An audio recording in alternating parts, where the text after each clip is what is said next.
Well, thank you again, everyone. We are going to go ahead and get started on time.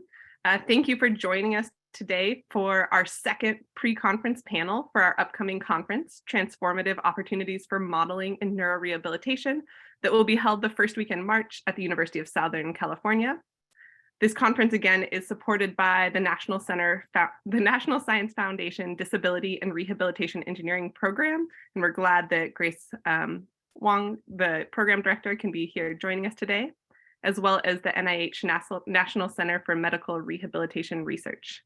I'm Kat Steele, one of the organizers from the University of Washington, and I'm joined by my colleagues, Amy Osborne, who's also here today, Francisco Valero-Cuevas, and then James Finley, and then our executive coordinator, Natalie Fung. We also have a great group of advisory board members who you will hear from both today and at the future pre-conference panels.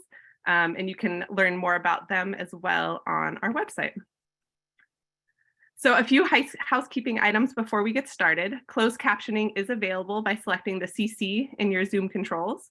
And if you have any questions or requests, don't hesitate to reach out via chat. We will have a question period at the end where you will be welcome to unmute. But if something comes to mind during the session that you don't want to forget, feel free to type it in the chat and we'll either interleave it with the other questions or we'll make sure we capture it for the end. A recording of this session will also be posted to YouTube, and you can view the first session as well on YouTube right now. All right, so let's go ahead and get started today. Today, we are lucky enough to have three great panelists, including our very own co-organizer and leader of the conference at the University of Southern California, Francisco Valero-Cuevas. Francisco is a professor of both biomedical engineering and biokinesiology and physical therapy, and we're excited to have him joining today. Also, we have two of our advisory board members, Friedl DeGroote, who's an associate professor at KU Leuven, whose research really blends the computational and experimental approaches to study neuromechanics. And then also we have Jen Hicks, who's the Associate Director for the National Center for Simulation and Rehabilitation Research at Stanford University, and the Director of Data Science for the Mobilize Center, which focuses on using data science tools to understand and improve treatment for conditions that impact human movement. So we have a great panel here today for our session that's all focused on understanding the opportunities and challenges around the role of musculoskeletal modeling and simulation in neurorehabilitation. So with that, we will go ahead and get started. And I'm going to go around to our three panelists. And first of all, just start out from a trainee perspective. When you all were PhD students or wherever it entered in your career stage, what got you excited about investigating musculoskeletal modeling and using it as a tool in your toolkit? And Friedl, maybe we'll start with you. Okay, yeah, so I studied mechanical engineering because I loved mathematics and sciences. And then throughout my studies, I was really most fascinated by the biomedical applications. And then I would say that I got into musculoskeletal modeling is also a bit of a coincidence because my choice was also really driven by who would be my supervisor and how well I think they would support me during this process. And then once I had made this choice, I just got more and more excited.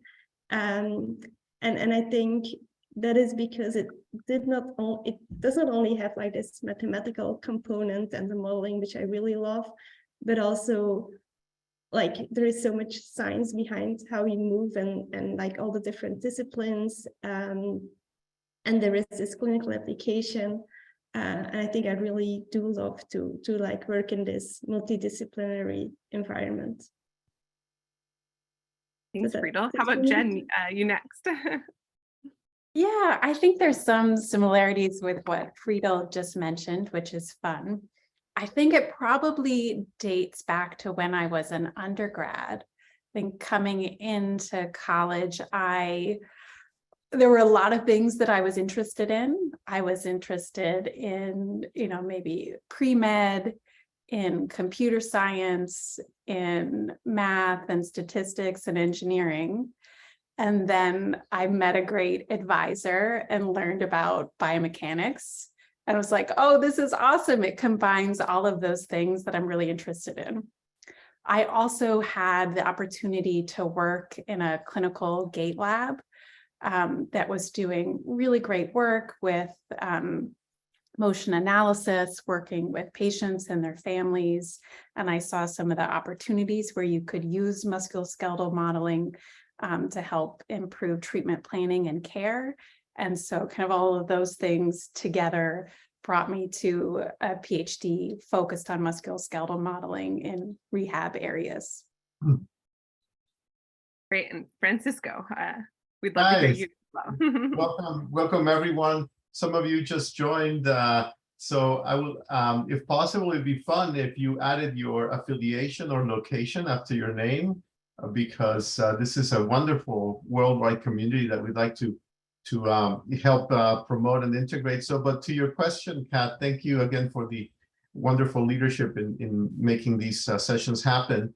As a child, I would see Da Vinci's drawings, and to me, it was very interesting how Da Vinci was seeing organisms as machines, or also describing machines as organisms. So he would draw cats and dogs, and that's if they had ropes in their bodies. So to me, that was just fantastic. I was like, yeah, that's right. And then I was doing a master's, and I like math, like Friedl mentioned, and I like biology, but I like math more. And I saw a paper of Felix's, and it was like, what? You're kidding me? People do this? You can actually write the equations for this stuff. And so that's how it got started. Wonderful. Thank you all. You all have such a deep background in this area. And this conference is really bringing together this intersection between computational modeling and neurorehab. Now, I'd love to hear from the audience as well. And so if you all see in your bottom right-hand corner the little reaction signs, I would love to know if you currently or in the past have used musculoskeletal modeling. And so if you've never used it, respond with the red X. If you currently use it, use the red check. And if you've used it in the past, use one of the little backward gray areas. I'm just curious to see kind of among our community what the current distribution is. All right, I see a little bit of mix. Now, of course, this is just one modeling method among many, which is included in this conference, and which we will be discussing both at the next pre-conference panel as well as at the conference itself. But I was curious to see. So lots of green check marks today. It is a useful tool in our toolbox. Oh, and thanks for the panelists too, for giving their yeses. So now, yes, huh? yeah.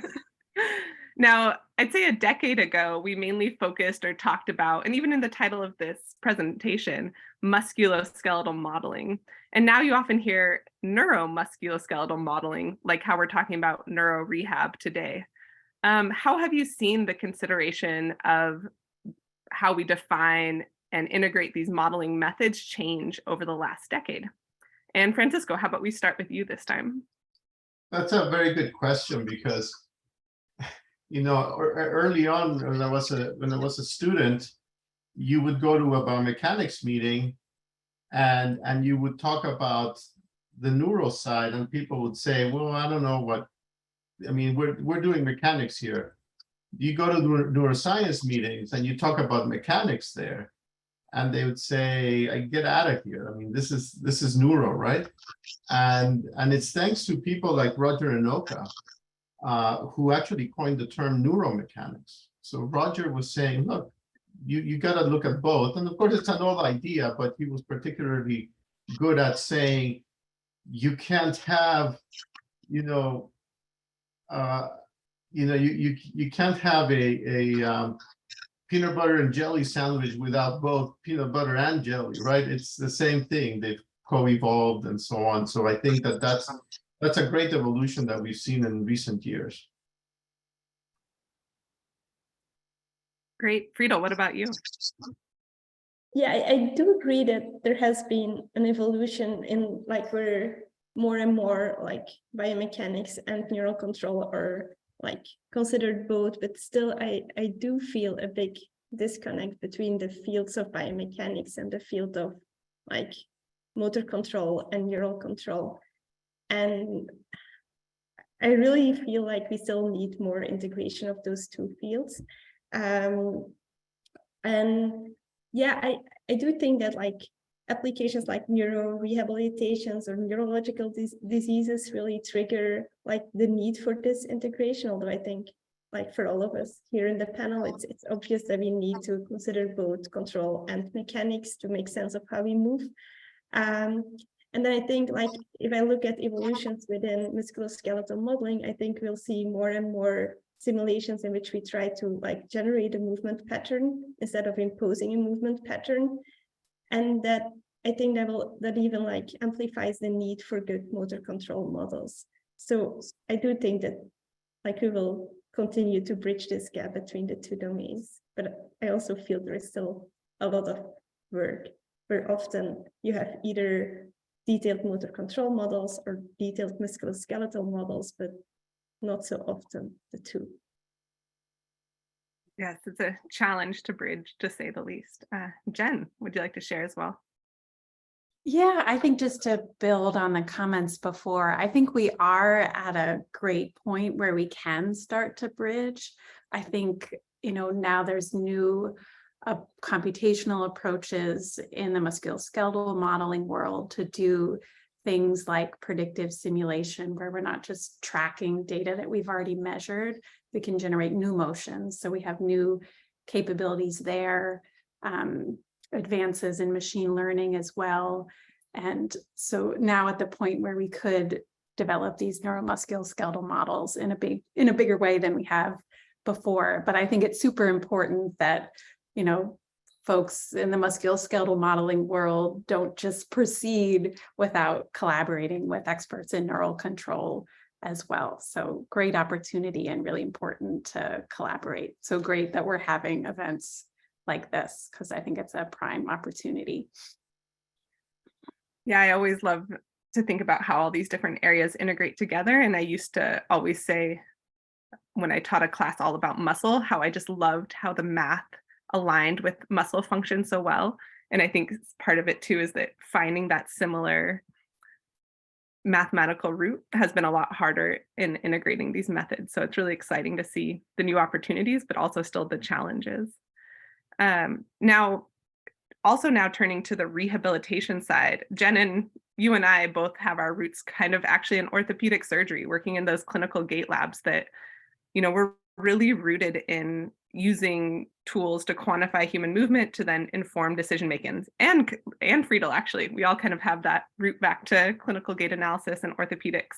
And when I think about some of the impacts of these techniques, a lot of it is related to clinical impacts on orthopedic surgeries, whether that's derotation, osteotomies, or muscle lengthenings. And now we're really starting to transition more into rehabilitation. So how have you seen these methods impact rehabilitation, or what do you see as some of the biggest opportunities at this intersection? And Jen, let's start with you this time. Okay, I figured it was my turn first since you were rotating around.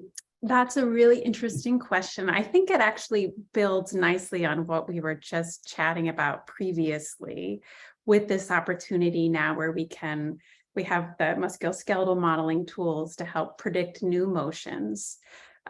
One area of rehab that is pretty exciting is the design of exoskeletons, because, with a musculoskeletal modeling approach, and if you bring in the neural approaches as well, you can, instead of testing a bunch of different device designs or device control patterns, hopefully narrow in on some that will really work well, hopefully, so the modeling can help the exo design.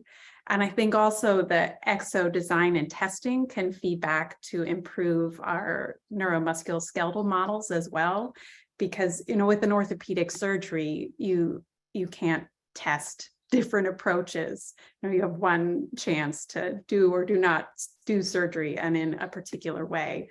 Whereas with the exos, we can say, here's what we predict with our musculoskeletal model, test it. If it doesn't work, if we don't see the movement that we expect, we can feed that back and improve our neuromusculoskeletal models.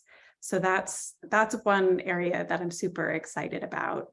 I think another along those same lines is giving feedback to change movement patterns.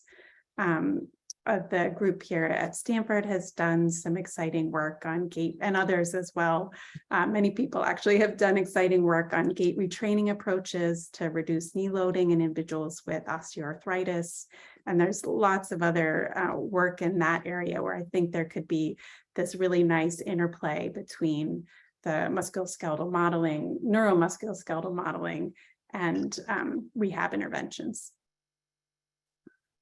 Yeah, I love that feedback loop, thinking, not only how can we inform rehab, but then, like you say, unfortunately, we cannot easily undo orthopedic surgeries or do those orthopedic surgeries. But here we can have that much tighter feedback loop of seeing the impact of an intervention and then using that to inform our fundamental understanding as well, which I think is a really exciting opportunity in this intersection. Friedl or Francisco, would one of you like to build or add to what Jen had said?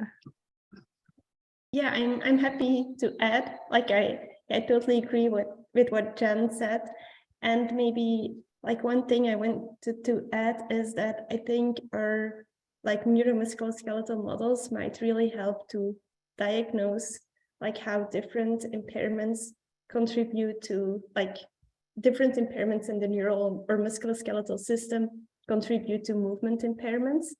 And I feel that for many neurological disorders, it's really hard to know what the origins are of like the impaired movement that we observe. And so also it's often very hard to know what the main focus of treatment should be. Because if I think about stroke and cerebral palsy, you have like, it starts with a brain lesion, but then you end up with having also contractures, range of motion impairments. And then within the neurological impairments, I mean, it's also very broad where you have both sensory and motor impairments. And where I see opportunities for the models is to really try and like diagnose which are like the origins for a specific patient. And I think that's where neuromusculoskeletal modeling will help us, and where models that include both like the musculoskeletal system, but also how it is controlled might really help us to better diagnose patients and then get them to the right treatments. And I think that's maybe like the first application, like, yeah, or one of the first applications I can see, because I totally agree with what Jen said about exoskeletons, because I think they are a great test case, and they also really show us what we do not yet understand. So yeah, I do agree with that as well. Great, thank you. I agree with what both of you are saying, and I'll just like to add another, color to what's been said, which is that it is great that we're being challenged to move to the clinical situation and to the clinical utility, and in a sense, clinical service of our modeling, because I think it will force us to remove the training wheels that we've been using in modeling. I think the time is right to move towards statistical modeling, not have this dichotomy between generic and patient-specific. Also, we need to question whether or not the mathematics that we use applies in the sense of populations, for example, whether or not optimization is a tool that is actually that useful for the clinic, etc. So I think this challenge of confronting ourselves with the real world of the clinic is totally going to help us move modeling forward. And in a sense, that's what I write about in my book, trying to get us to understand biology as it exists in the clinic or otherwise. Yes, the neuromechanics was a popular one in our lab's book club as well, so highly recommended. And I agree, and we really focused this conference on getting at this intersection of both computational modeling and neurorehab. And of course, underlying all of that is recognizing the underlying needs of the clinic. And we are excited to have several, clinical partners and advisory board members. But I think really figuring out that intersection will be one of the big challenges moving forward. Now, kind of building on that, Francisco, I know one of the areas that you're excited or see opportunity in is related to neuromorphic modeling, and that in you putting your energy behind helping with NSF and NIH to organize this conference, has been a big driving role. So one, can you, for this audience, define neuromorphic modeling and talk about what roles you see in it playing in neurorehabilitation? Yeah, thanks, Kat. Yeah, so in a sense, we've used the mathematics that we have to create models that we can understand and create and modify and so on. However, most of our bodies, our neurons, never took our wonderful classes or read our wonderful papers. They are computing in a way that is bottom up. They just compute. And this is an idea that was that's really old, but Carver Mead in the 70s talked a little bit about this. Can we actually use computation that is as close as possible to what neurons do?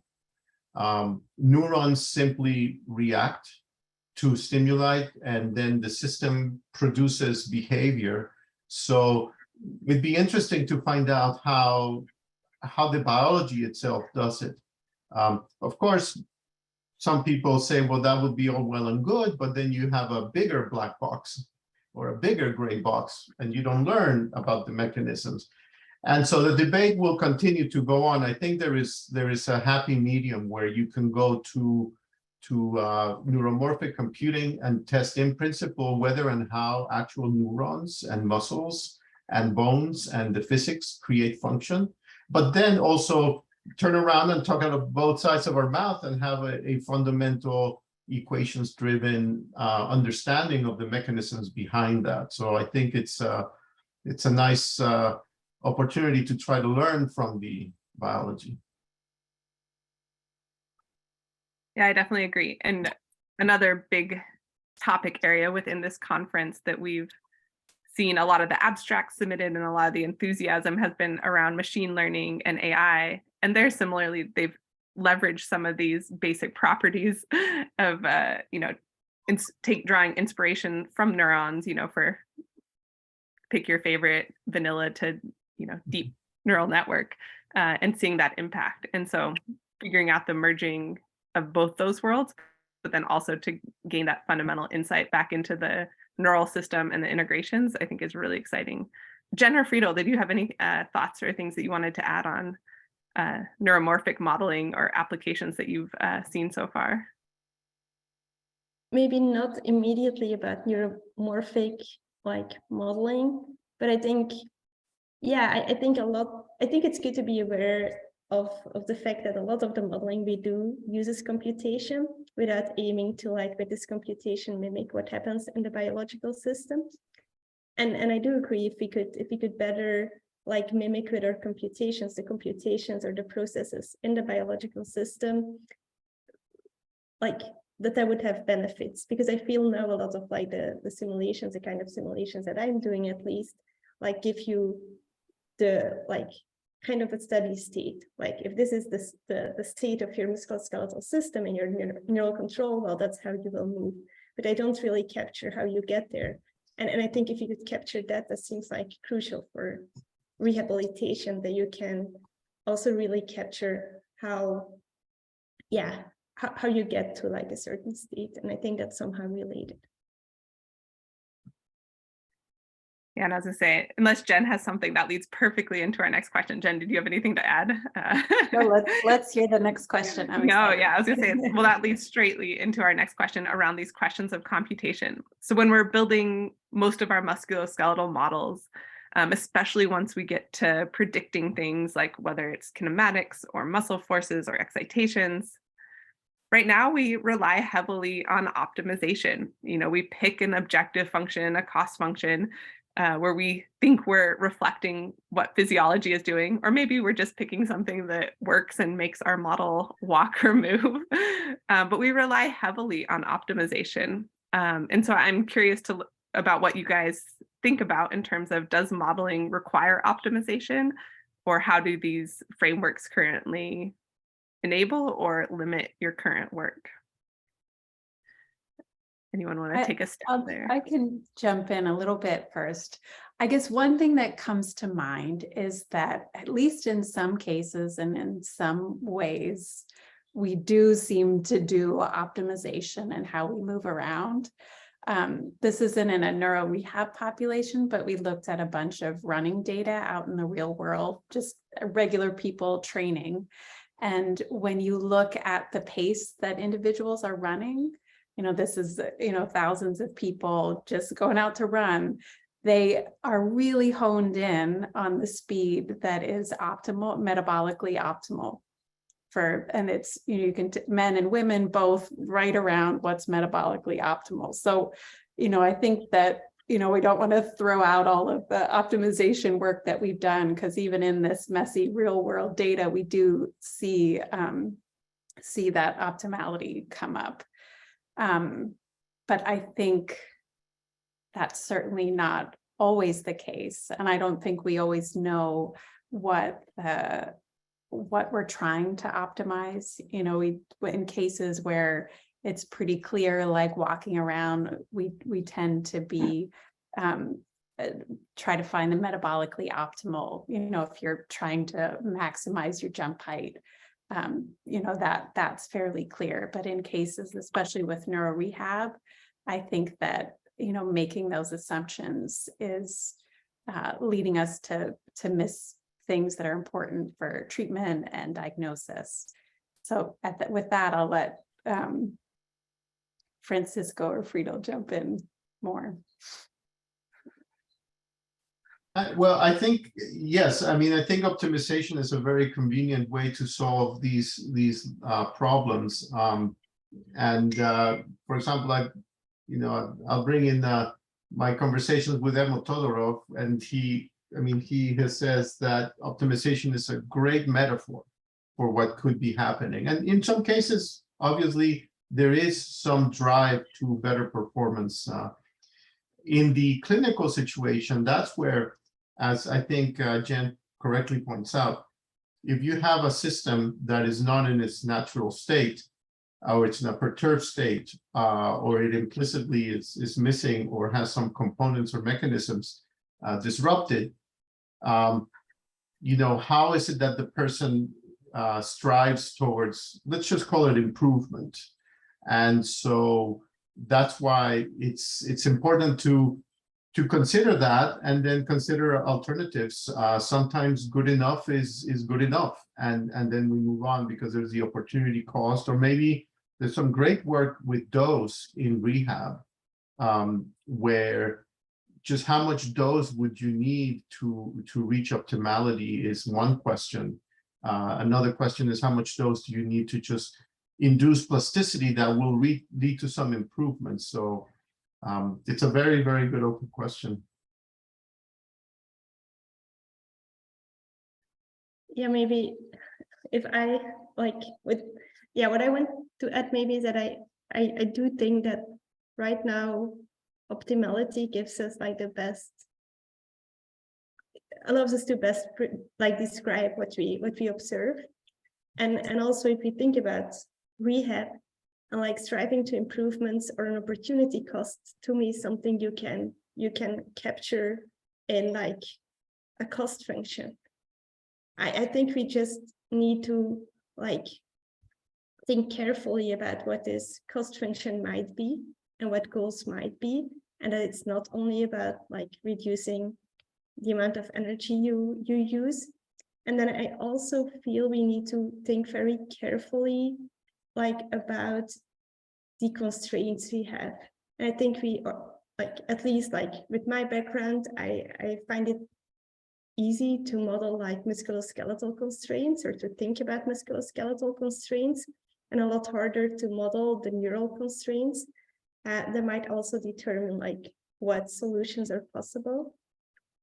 So I think that's two things to add on. And then I think we also should be very careful to not we often optimize in an ideal world where there is no noise, especially in musculoskeletal modeling. I think we should be very careful to optimize in the real world And we should be aware that that might like greatly affect like our solutions. As for example, if we optimize effort in like an ideal world, we won't get co-contraction, but if you optimize efforts in the presence of noise, you might get co-contraction as a strategy. So I think that's another consideration. Yeah, I love your example, Francisco, from Emo of, the metaphor of what we think is happening. And so I think really, trying to tie it back to whether it's a causal model or, really being explicit about what we think those underlying assumptions are that we're implying by implementing a given objective function, I think is going to keep being more and more important. And both Jen mentioned, modeling steady state and how we see it in these runners. And then, or Friedl mentioned steady state, we see it in the runners that Jen mentioned, and then going back to Friedl, but that leaves out the majority of the rest of the day, and understanding the rest of these edges and having the sensitivity analyses to understand the impacts is just going to keep being important. And I do want to push a little bit more on this topic, because I know it's an area near and dear to Francisco's heart. One of the big challenges is that we are a highly redundant or abundant, depending upon your mood for the day, system where we can achieve the same task with many different methods and ways. And so, Francisco, I'm curious, how are you thinking these days about, the redundancy, abundancy challenge and how that links in with optimization and rehab in particular? No, thank you. Kat, actually, that's kind of what I discuss and debate in my book, because if you take, say, a quadratic cost function, typically the more efficient algorithms use a Levenberg-Marquardt optimization scheme where you go to the Hessian, because at some point, as you approximate an optimum, the derivative is no longer that informative. So you need to go to the Hessian to make it. So even in the case of quadratic cost functions, at some point you lose sensitivity, and it becomes increasingly expensive to collect data to get you to the optimum. So the argument I make in the book is that all you really need to do is identify and inhabit a region of the solution space where you have a family of solutions. And then for most of us, getting into the ballpark of something that lets you do something relatively well is enough. Now, if you want a gold medal, yes, you spend your life day and night doing that, right? But for many of us, it's a matter of landing somewhere in the neighborhood of an optimal solution, but actually not even implement it. Just stay on a good enough vicinity of it, and then move on, because the opportunity cost is high. So I think in rehabilitation, something that we could be doing is saying, okay, are we redundant? Yes, there are many ways to do something, probably. Can we help the person learn to do at least one of those and get them moving in that direction, and then switch tasks and be more ecological and say, well, how would you like to learn a different task, even if suboptimally, especially in the elderly, that they don't have another lifetime to learn to use their bodies. So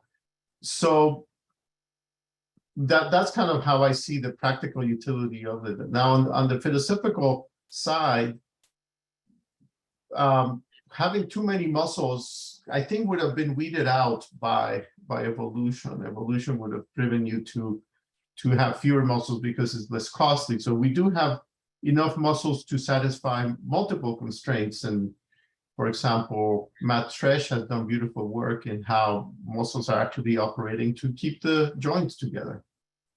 So there are other layers of cost functions that are operating, but I'd be curious to know what Friedl and Jen would help us, think about how to apply this to the clinic. I think that's one place where the better understanding the neural constraints would be really helpful if you want to help someone learn a new movement pattern. Knowing designing a new pattern that you're targeting that is easiest to adopt, easiest to learn, is a big opportunity that for neuromusculoskeletal modeling. So that's something I'm super excited about and see as a big opportunity. What do you think, Friedl? Yeah, I mean, I think that this is very like, yeah, I like all the comments that are being made. I was really thinking about how do we test, like how do we even get more insights in how much people are optimizing versus like just moving to a solution that is good enough. Because I mean, I often wonder, like, for example, with running styles, should you try to target the running style itself, or should you try to target something like in the musculoskeletal system, and will the running style just follow because you strengthen some muscles somewhere? And so I think these are very, very important questions for neurorehabilitation, like what will work best, and when will doing one thing versus the other work best, and yeah, what route should we take to get like an improvement? And I'm not sure we already know the answers, and I don't think we really understand how much like different, like if you want to call it optimization, but you could also call it different goals drive how we move. Yeah, Yeah, and I'll Jess just, Selinger oh, go ahead, Jen. Oh, Jess Selinger and Max Donald and others have done cool work in that area as well, where people don't really find when you think about walking, people don't find a global optimum. Most of them, they kind of get stuck in local minimums. They have a clever experiment where they set up, got someone stuck in a local minimum. And, unless you nudge them in the right direction, they'll stay there because it's, good enough. So lots to explore in that area, how people and I think this interaction, I think this interaction with real life and how much does real life nudge you outside of your local optimum and experience, and just like walking a lot or using your hands a lot, and like how does this interaction work? And I think there is a lot to explore. I think along those lines, just a very quick comment is we like, as engineers, we could call it a local minimum, be it local or global. Another way to talk about it is a habit, right? A habit that you adopt because you had no other option, or you didn't bother exploring other options. And if a habit works for you, you keep it. And then that's why a coach is very good, or a therapist is very good at knocking you out of a bad habit. I know we have some athletes here in the audience, right? And a coach is invaluable to have a second perspective on what you're doing and say, "Oh, I'll try to do this." So this idea of habitual learning is an interesting one, something that Jerry Loeb has written about, and I think there's a happy interaction between the two. Is it habitual? Is it optimal? The question is, as I think, as Jen very correctly said, how can we best help our clients? And how can they help us explore that? Yeah. And I think this actually also really nicely connects to Jim Patton's comment in the chat, where he says, we have also inspected the idea of avoiding bad rather than optimizing good. Exactly. And there I often think about the examples of, one of the things we're best at in terms of avoiding bad is pain. And so whether it's, caused by an ankle sprain, patellar pain, pregnancy, our body is actually really good at, in my engineer's mind, I think about like jumping to a new local minima to avoid pain, but then it finds that new one so easily that then it can be really hard to, and like you were talking about, Francisco, with the coaching and the training, to push it back once it no longer needs to be avoiding that pain. So it all kind of comes full circle there. And let's see. So we're going to open it up to audience questions after 2 more. So be thinking, and you can raise your hand and unmute in the meantime, or not in the meantime, but then I will call on folks. But 2 questions first. So one is, we can build models all we want, but at the end of the day, we often like them rooted in experimental data and, having some connections. to what we're either seeing in the clinic or in daily life. So as modelers, what are some of the challenges that you guys find and are constantly addressing in deploying modeling for neurorehabilitation? And Friedl, maybe we'll start with you. Okay. Yeah, I think about physics-based models, and I just want to clarify this here, that a lot of the thinking I do is about physics-based models. And yeah, I do still feel that, like, for the applications I would like to use my models for, and that's really to predict the effect of a treatment on like a gait pattern, and also, I mean, can also be balanced during walking. I still feel we do need better models.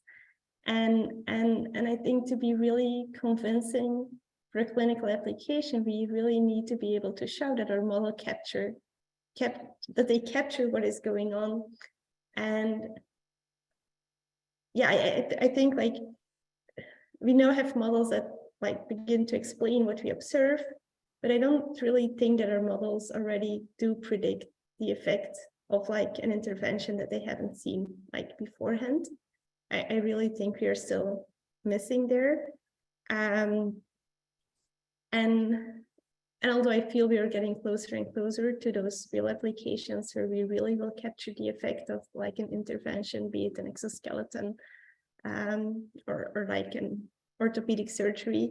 And I choose those examples because I think we are still a lot better if it comes to gait, to modeling like mechanical interventions and neural interventions. I think we're getting closer, but I think we'll have to be able to like convincingly show that we can capture the effect of an intervention.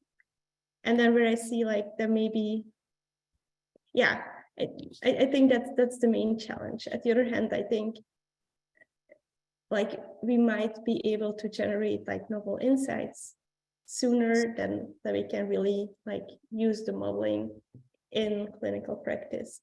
And that of course those insights that we gain through modeling will influence clinical thinking.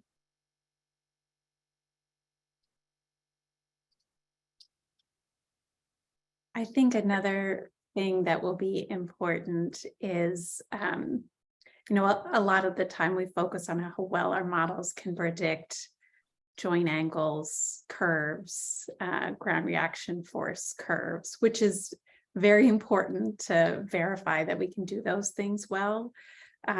But most people don't care about their ground reaction force curves or, you know, hip adduction angle. Some do, but many don't. So I think, you know, thinking about going back to what we're optimizing for, what our optimization criteria are, what we're trying to predict, how we're encoding neural constraints, that we start to get to predicting things that, you know, clinicians and patients and people care about.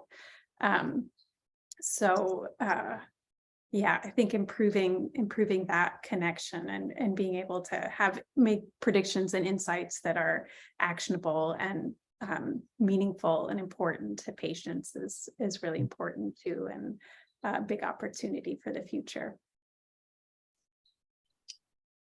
Thanks. I agree with both of those. And something I'd like to mention along these lines is we could borrow a little bit of the thinking that clinicians have, because when within 30 seconds of meeting a patient in a particular context, right, if there's a diagnosis, whatnot, the clinician sort of already knows if they're going to be responders or non-responders, or maybe it's going to be hard to get them to respond, but they could do that.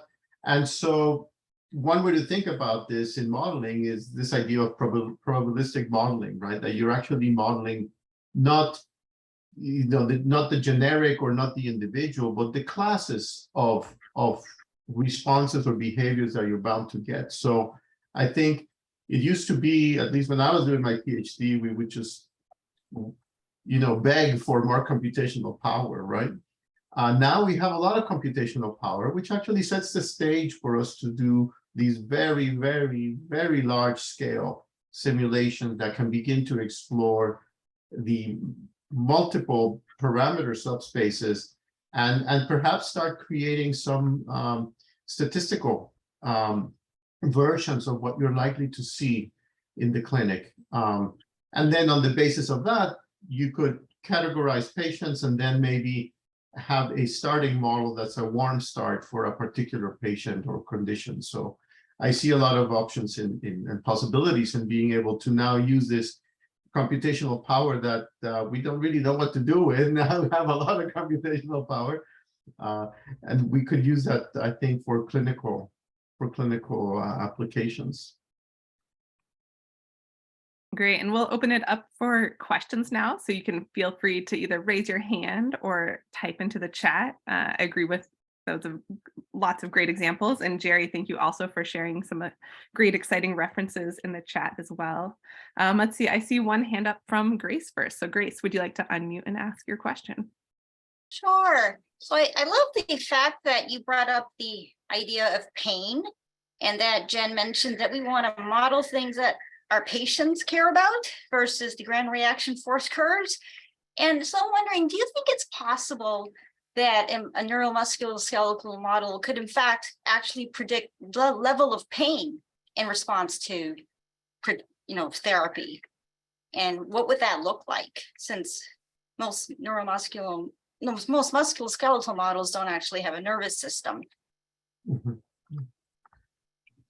Well, Jason, go ahead, Francisco. Yeah, I mean, Jason Kutch has been doing some wonderful work, for example, on the effect of chronic pain and the bombardment of somatosensory cortex and driving maladaptive plasticity, for example. So that's one way to look at it, that is the kind of on the neural side. And then on the mechanical side, I know that at least BJ and that community, BJ Freckley, have been looking at essentially the contact of bone on bone where the cartilage has worn out drives you to different kinematics and so on. So pain is huge. It's oftentimes the reason anybody goes to the doctor, because a sort of a weird movement pattern, well, you live with that.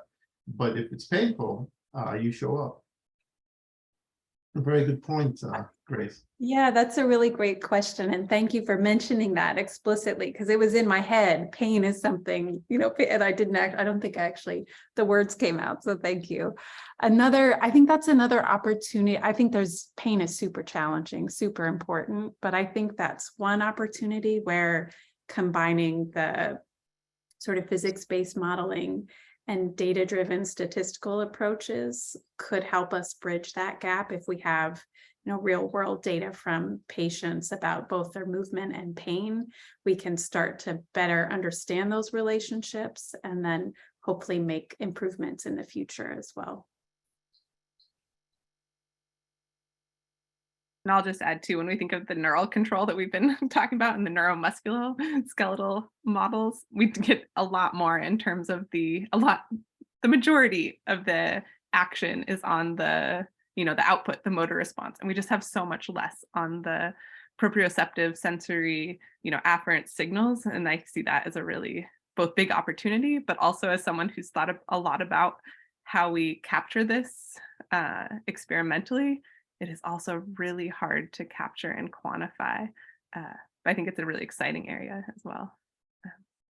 Friedl, anything you want to add to? And then we'll go to Jerry. Well, maybe the only short thing I want to add is that I think a lot of I think also in some cases pain is like due to like mechanical overloading, like a mechanical stimulus, and like really if we could connect like the mechanical stimuli to like what our sensors capture, that might help us with modeling pain. But of course, it's way more complex than just that. Jerry, would you like to unmute and ask a question also? Thank you, Grace. So a comment was made earlier about the problem of learning a new strategy, such as to cope with pain, and then the difficulty of going back even after the pain has disappeared. And the paper that I just listed from Jonathan Waupaw deals very clearly with an aspect that we often forget, particularly when we start with engineering models of control, which is that there are multiple levels in the hierarchical control of sensory motor system, and each of them probably has its own adaptive plasticity, operating independently and in parallel and simultaneously. And what that means is that if, let's say, the cortex has relearned some strategy to cope with pain, while practicing that strategy, you will have induced plastic changes in all the other places, such as reticular formation, which is under cerebellar control, or spinal cord, which has its own plasticity. And that after the pain abates, even if the controller wants to go back to its original strategy, that strategy may no longer be enabled by the rest of the system. Yeah, just thinking about that multi-level and all the way down to you've had those musculotendon changes. Our muscle is great at adapting as well. And so thinking about all those parallel plastic changes that make the body both amazing and also infuriating from often a rehab standpoint. No, yeah. Friedl or Jen or Francisco, additional thoughts on Jerry's multi-level adaptive plasticity? Well, that makes sense, and you know, neuromorphic computing is one way to explicitly try to, even in broad strokes, try to capture that adaptation. And for example, there needs to be much work in plasticity. That is one of the topics that we're discussing at the conference, because we see that as understudied. I think Amy Orsborn and Kat have been thinking deeply about how do you incorporate plasticity into modeling, because of that very reason. It leads to adaptation and maladaptation.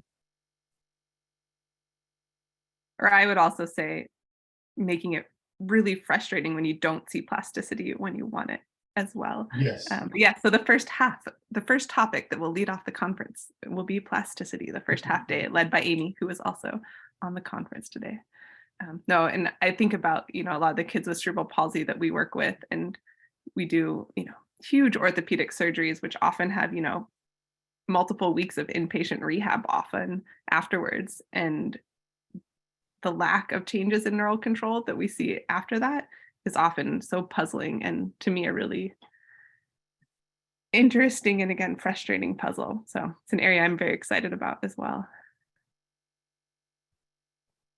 All right, any additional questions or comments? Yeah, well, Friedl. maybe, and I think that that is also like a place where it's really important to look at disease versus healthy, because maybe in healthy, or sometimes I have the feeling in healthy, that like, if you think back about our optimization, that seems to capture a lot, but not everything, but still a lot. Maybe because like the system is so adaptive and just like all parts like kind of fall together and form this nice system. And then if you think about disease, well, yeah, I mean, like you might not be able to, like, sometimes it feels like achieve all those goals at different levels, and yeah, I don't know. All right, thank you all. Well, so another question too is we have a lot of trainees here on the call today. And so as you guys have mentioned, you know, we have unheard of computational power now, access to data, and we do have a lot of exciting new insights into how all these different systems play together. So if you could give a piece of advice to trainees on the call, what piece of advice would you give them? Jen, could we start with you? A piece of advice specific to musculoskeletal modeling? Sure, you can make it broader though, if you want to. Or broader. Let's see. I would encourage folks, if they're coming from a background that is not what they see as musculoskeletal modeling, to, you know, feel like they're part of the community and will bring a great, you know, bring great assets in terms of solving all of these problems that we're talking about with the intersection between neural control and musculoskeletal modeling, actually, you know, having clinical impact. We need it to be collaborative and welcome everyone to, you know, learn each other's language. So really welcome everyone to take part. We try to share resources. There's lots of other great resources out there to help, you know, learn more about programming, artificial intelligence, you know, all of those pieces. So I just don't be afraid to reach out, because I'm happy, and I'm sure others are happy to point to resources to get started.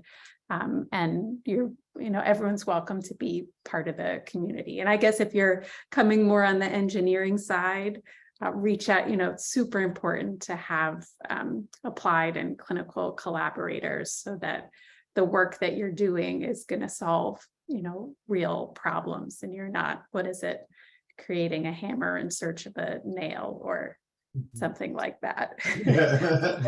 That's some advice that comes to mind. Yeah, I really second what Jen is saying.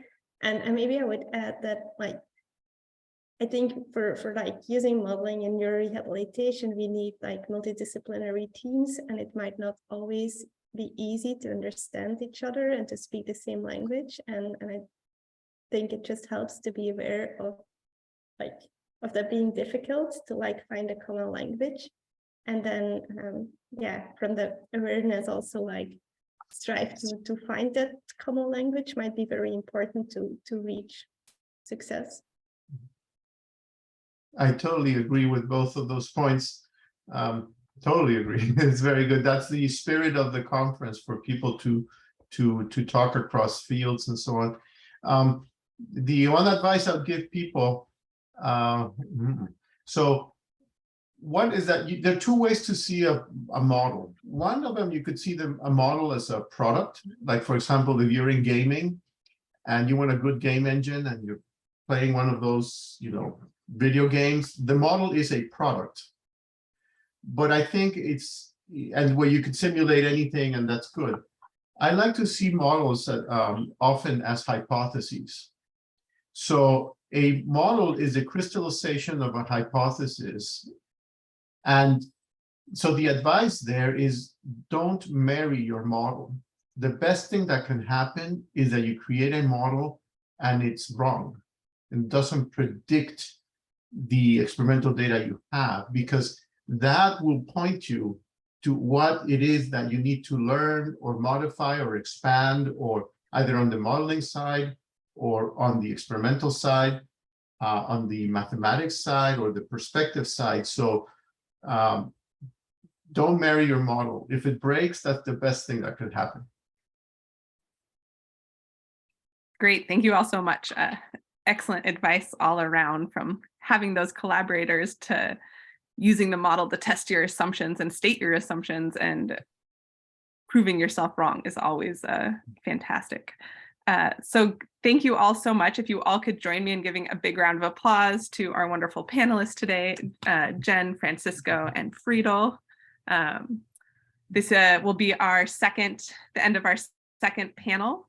Remember, next Tuesday, this time at 2:30 p.m. Pacific, 5:30 p.m. Eastern, we'll be having our third and final pre-conference panel that will be moderated by Amy Osborne, our other co-PI, and with Doug Weber and Helen Huang. And just like how today was on this one slice of musculoskeletal and physics-based modeling for computational modeling and neuro rehab, we'll be looking at another slice next week, mainly focusing on human device interaction. Of course, there's many slices to this pie that we will be able to expand upon at the main conference. And so we really hope that this is an opportunity to get your wheels turning, build some community, and start the conversation. So thank you all again for being a part of this community. Feel free to throw any closing thoughts or questions or comments into the chat. We will capture those and use those for informing the conference. And otherwise, we hope that everyone has a wonderful rest of their Monday.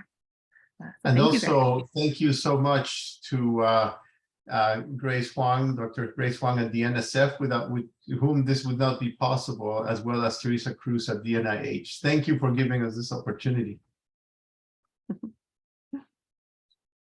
All right, have a great day, everyone. Thank you, Kat. Thank you, Kat.